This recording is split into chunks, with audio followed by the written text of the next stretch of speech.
কেন ভোট দিবে বিএনপিকে আমাকে বলুন?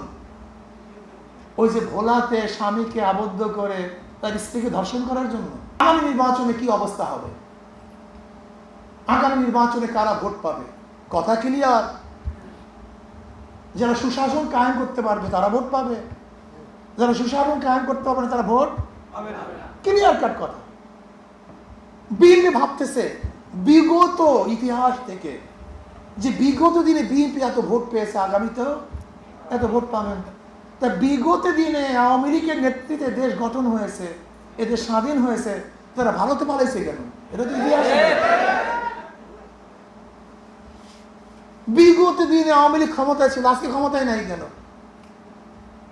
বিগত দিনে বিএনপি ভোট পেয়েছে, আগামী তো ভোট পাবে সেই চিন্তা আছেন না কেন? মানুষ ভোট দিবে ওই যে ভোলাতে স্বামীকে আবদ্ধ করে তার স্ত্রীকে ধর্ষণ করার জন্য। কেন ভোট দিবে বিএনপিকে আমাকে বলুন?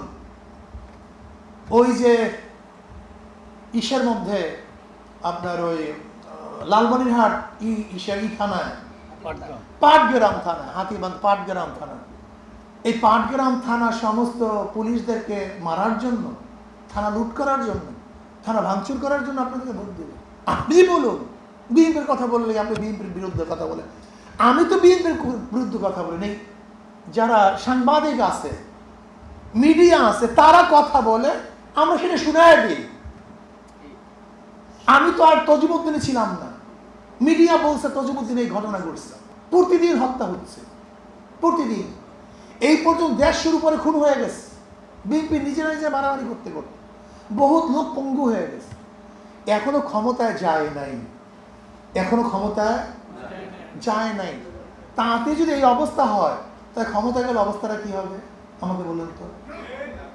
ক্ষমতায় গেলে অবস্থাটা কি হবে এটা বুঝতে হবে আপনাকে।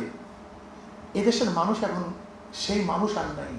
মানুষ সচেতন হয়েছে, মানুষের চক্ষু খুলছে, মেধা খুলছে, মানুষ দেখছে, দেখতেছে। আজকে বিএনপি চাঁদাবাজির অবস্থা নেই, এমন কোনো জায়গা নেই যেখানে চাঁদা তুলে না বিএনপি, এমন কোনো জায়গা নেই। আমরা প্রতিদিন খবরের কাগজে বা টেলিভিশনে করে দেখছি, এগুলো সামান্য। যেরকম বরফের উপরের অংশ যা দেখা যায়, নিচের অংশটা কিন্তু তার চেয়ে অনেক বেশি থাকে।